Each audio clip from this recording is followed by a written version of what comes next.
The postcard image. Sun-drenched beaches, the rhythm of music pulsing through the air, and the promise of a week with no rules, no responsibilities. It's spring break, a time-honored tradition of escape, a celebration of youth and freedom.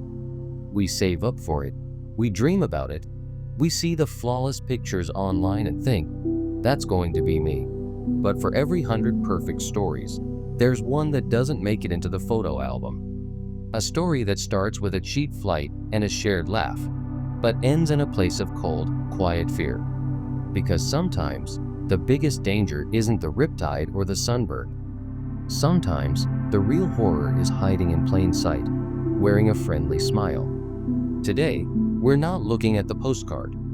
We're looking at the stories that were torn up and thrown away. These are 4 disturbing and entirely true spring break horror stories. Our first story takes us to a popular coastal town in Mexico, a place synonymous with spring break.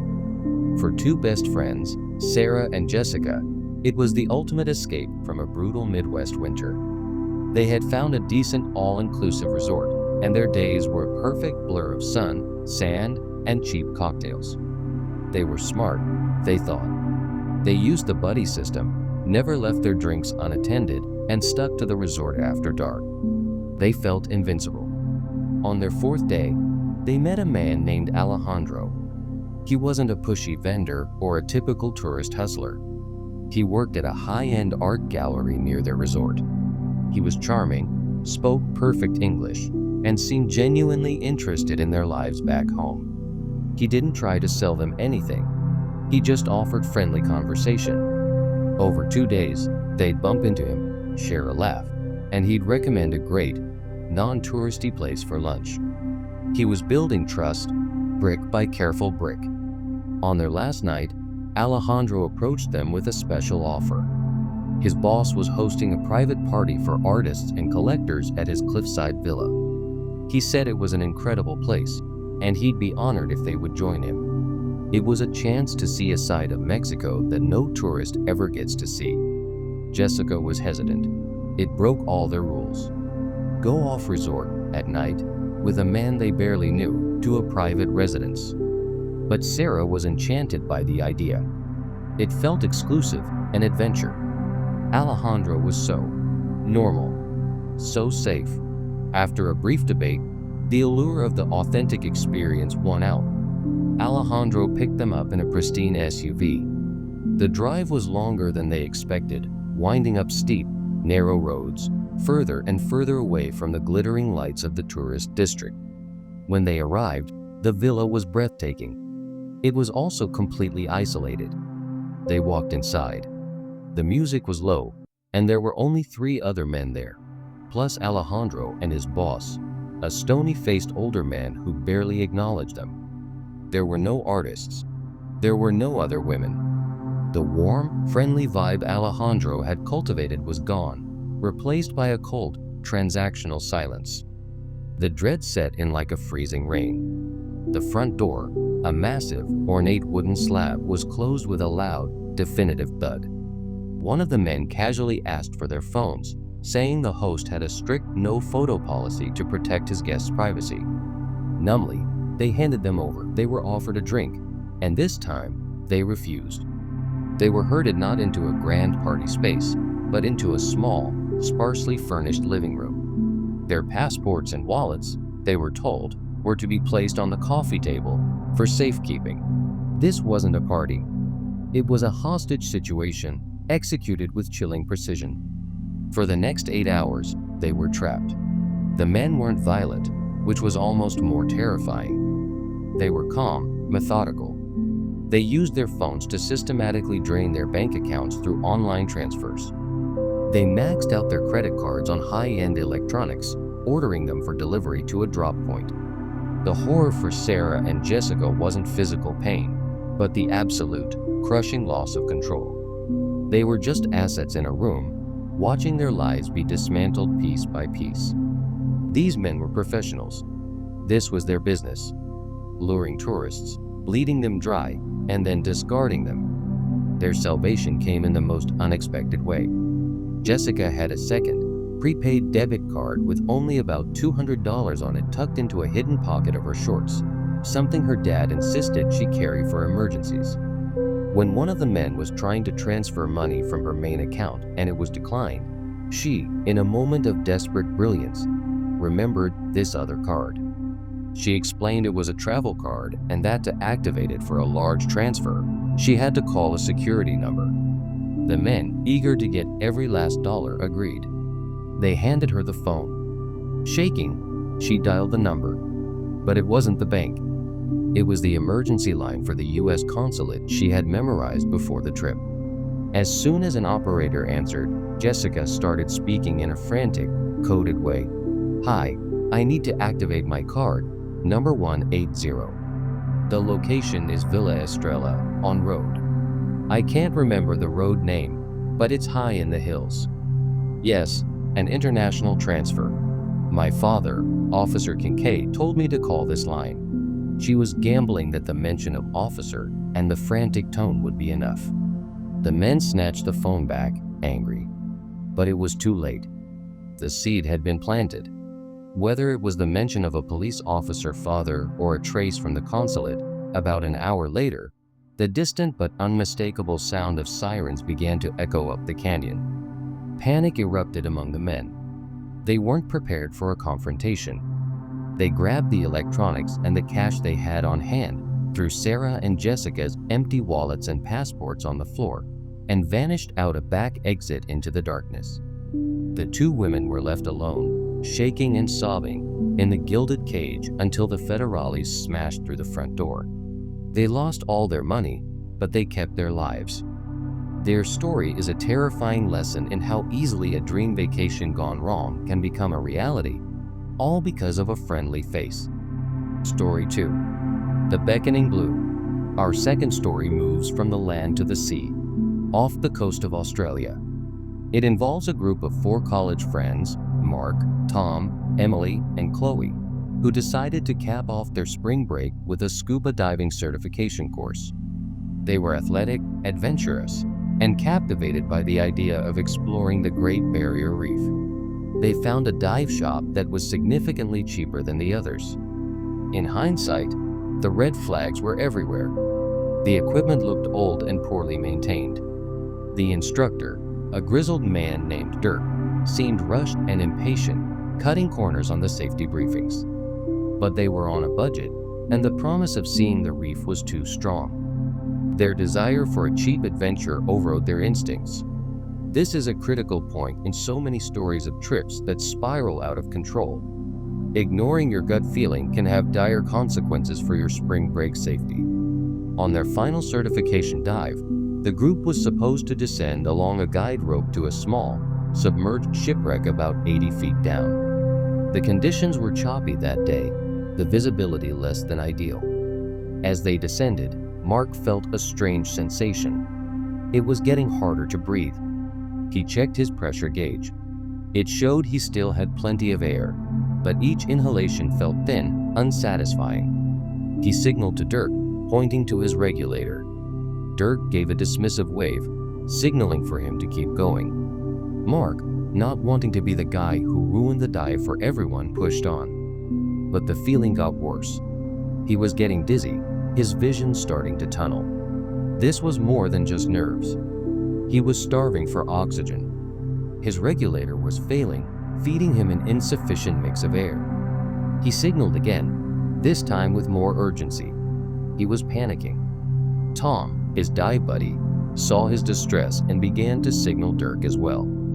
This time, Dirk swam over, looking annoyed. He took a quick look at Mark's gauge, saw it was still in the green, and gave Mark a look of pure exasperation. He then did something utterly inexplicable. He grabbed Mark's arm and gave a sharp tug downwards, as if to say, "Get on with it." In the confusion of the murky water, the tug disoriented Mark. He lost his grip on the guide rope. The current, stronger than they realized, caught him immediately. He began to drift away from the group into the vast, empty blue. He was tumbling, losing all sense of up and down. His friends, now just blurry shapes, were getting smaller and smaller. His last sight of them was Dirk, finally realizing the gravity of the situation, looking around in a panic. And then they were gone. Mark was alone, 80 feet underwater, with a failing regulator and no guide rope, no boat, no one in sight. The silence was absolute, broken only by the sound of his own ragged, useless breaths and the pounding of his heart. The shipwreck was gone. The surface was a shimmering, unreachable ceiling. The ocean floor was a featureless void below. It was a sensory deprivation tank of pure terror. His training, what little of it he'd had, kicked in. He knew a rapid ascent could kill him, but staying down here with no air would do the same. He began a slow, controlled ascent, fighting the desperate urge to rocket to the surface. His lungs burned. Black spots danced in his vision. He was going to die. He was sure of it. After an eternity that was likely only a couple of minutes, his head broke the surface. He tore the faulty regulator from his mouth, gasping in the salty air. He was alive. But his horror wasn't over. He looked around. The dive boat was a tiny speck in the distance, more than a mile away, and getting smaller. They hadn't even realized he was gone. Or if they had, they were looking in the wrong place. He was a lone human being, a tiny head bobbing in an endless expanse of choppy ocean. He screamed until his throat was raw, but no one could hear him. For over an hour, he floated, fighting off despair, thinking about his family, his friends, the stupid, fatal decision to go with the cheap dive shop.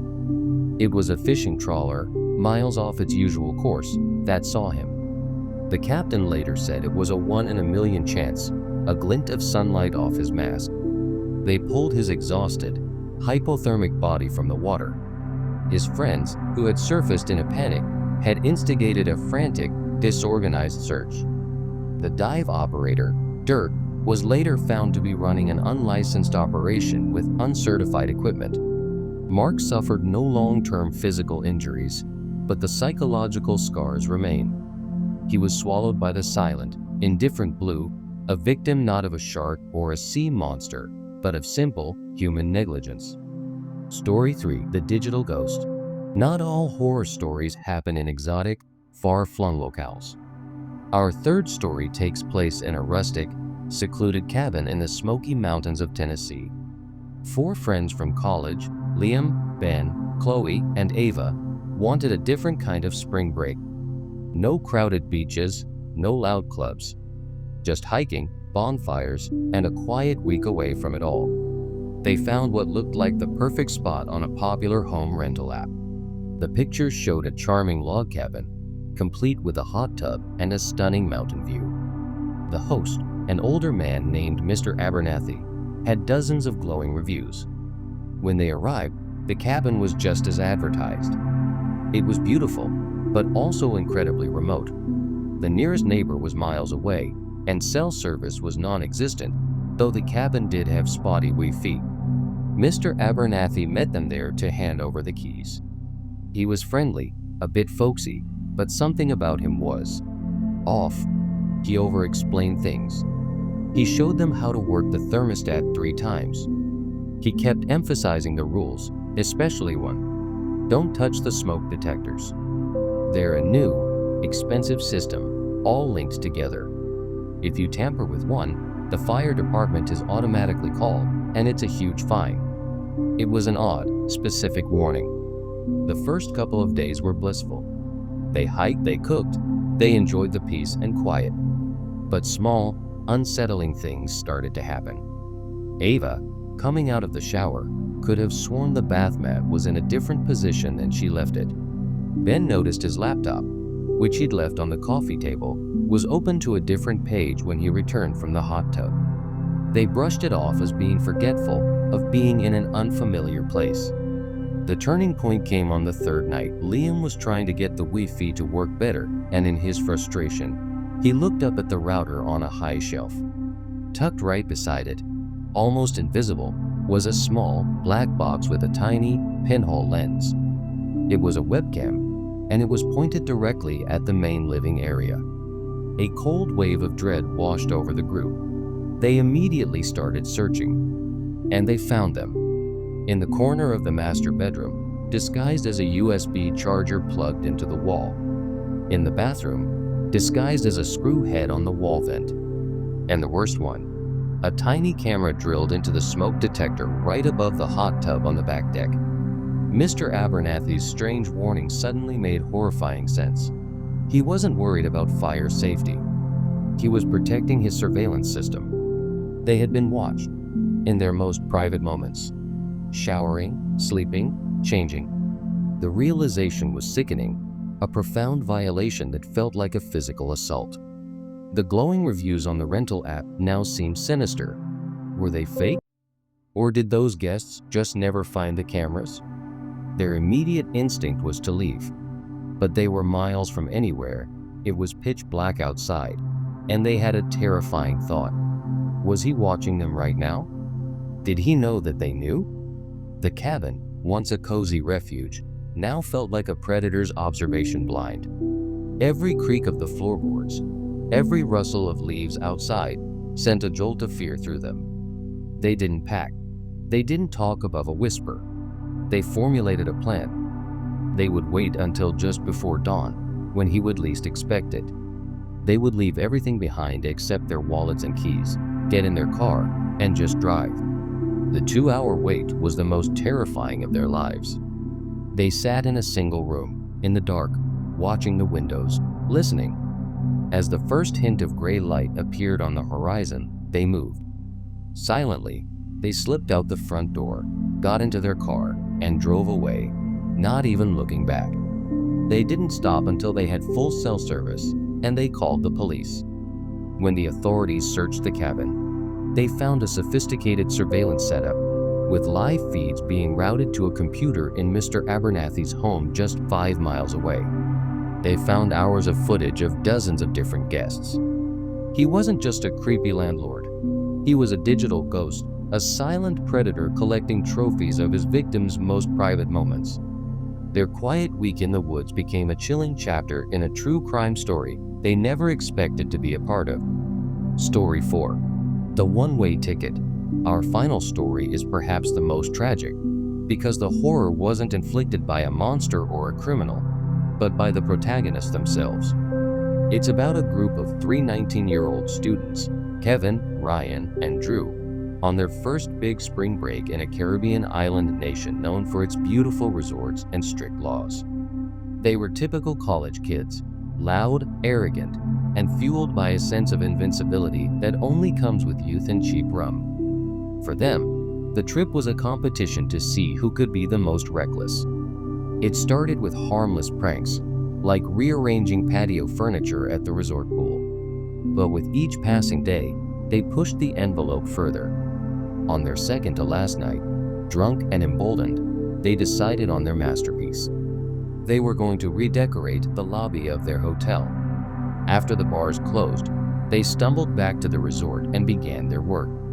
They swapped the pristine floral arrangements with coconuts they found on the beach. They took a wet floor sign and put it in the middle of a perfectly dry, carpeted area.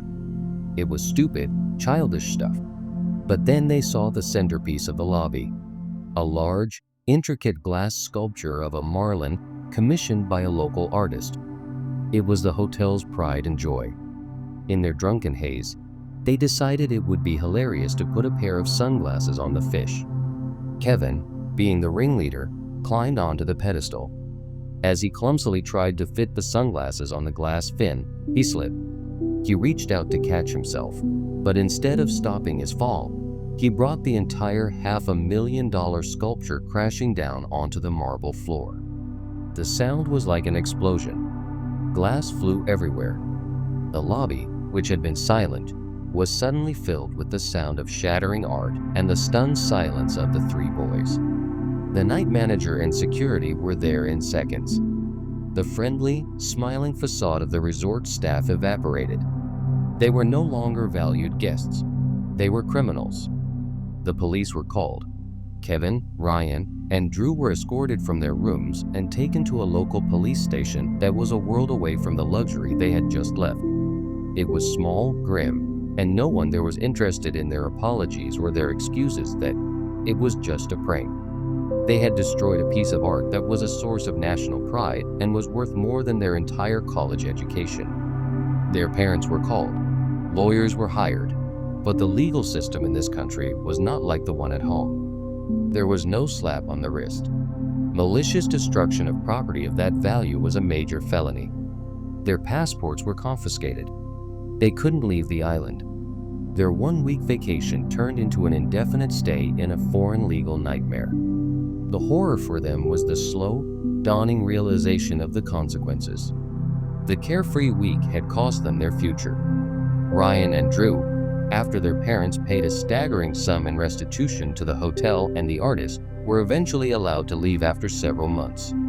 But Kevin, as the one who physically destroyed the sculpture, was made an example of. He was sentenced to 2 years in a foreign prison. He went from a college dorm to a crowded, dangerous cell. His spring break ended not with a flight home and funny stories, but with a prison sentence in a country where he barely spoke the language.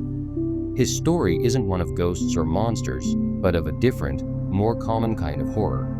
The horror of a single, stupid decision, and the terrifying speed at which a vacation gone wrong can erase your entire future. From a calculated trap in a Mexican villa, to the indifferent abyss of the ocean, a hidden eye in a quiet cabin, and a life-altering mistake in a hotel lobby. These stories aren't meant to stop you from traveling. They're a reminder that the world outside the resort walls operates by its own rules. The feeling of safety can be an illusion, and the most important tool you can carry on any trip is awareness. Trust your instincts. If a deal seems too good to be true, it probably is. And remember that a moment of recklessness can have a price far higher than the cost of your plane ticket. If these stories made you think, or if you have a story of your own that you think serves as a valuable lesson, share it in the comments below. We can all learn from each other. Please consider hitting that like button if you found this compelling, and subscribe for more content that delves into the true stories that hide in the shadows of our everyday lives. Stay safe out there.